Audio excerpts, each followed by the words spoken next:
Columbia Broadcasting System and its affiliated stations present Orson Welles and the Mercury Theater on the Air in The War of the Worlds by H.G. Wells. A lot of folks missed that announcement that the program they were about to hear on CBS Radio 75 years ago tonight was a drama.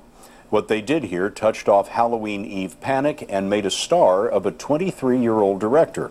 Jim Axelrod talked to the last surviving member of the cast of The War of the Worlds. There's Orson and there's his wife. At the age of 97, William Hers has a lifetime of memories to look back upon. But there's one, dating back 75 years, that stands out. In 1938, Hers was a member of the Mercury Theater on the Air, a drama company founded by a little-known director named Orson Welles.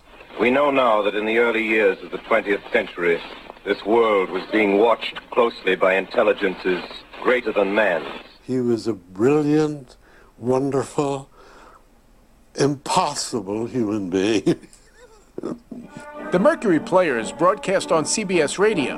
On this particular evening, October 30th, on Halloween Eve, they did an adaptation of H.G. Wells' War of the Worlds. Hers, the only surviving member of the cast, read Wells' part during dress rehearsal.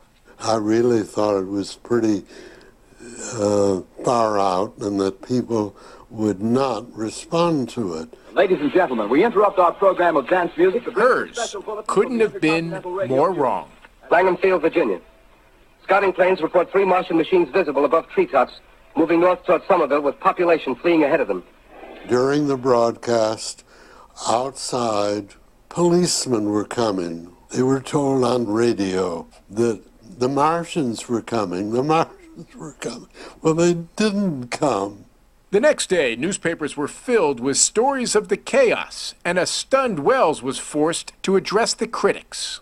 we are deeply shocked and deeply regretful about the results of last night's broadcast. He just did the biggest publicity stunt that had ever been done. This was the event that really catapulted Orson Welles into sort of the national consciousness? Absolutely. Absolutely. Maybe that the destruction of the Martians is only a reprieve to them and not to us.